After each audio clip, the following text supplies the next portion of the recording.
I'm going to prepare date muffins today. For this recipe I'm using 300 grams of pitted dried dates, and I have 150 grams of self-raising flour and plain flour. So I mixed 75 grams of self-raising flour to 75 grams of plain flour, and I have 125 milliliters of water, 75 grams of butter, then I have 90 grams of brown sugar, 1 whole egg.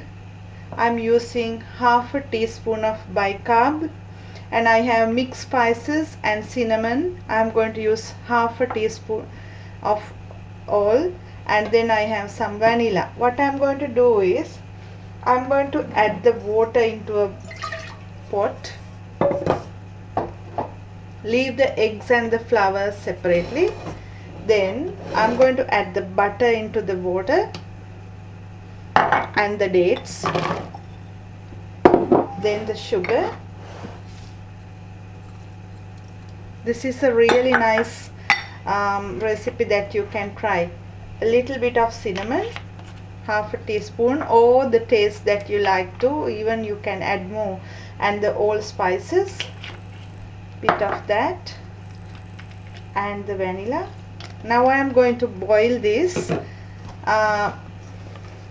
just to boil and leave it to cool for several minutes.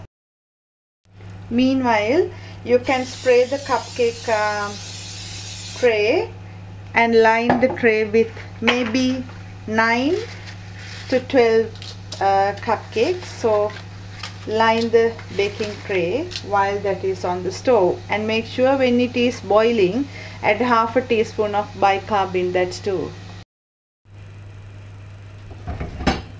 The date mix is ready, so add that to a bowl and leave it to cool down for a while.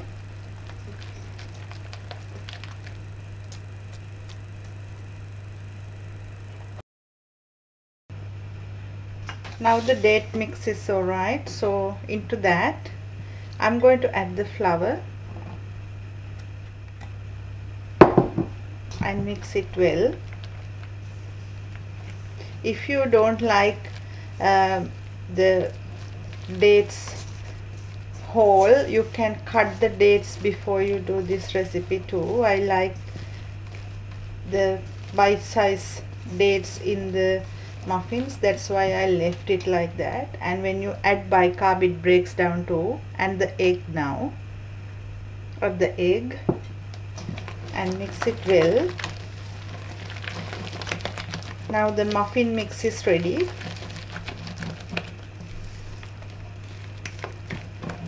Now I am going to fill the muffin holes with this mix.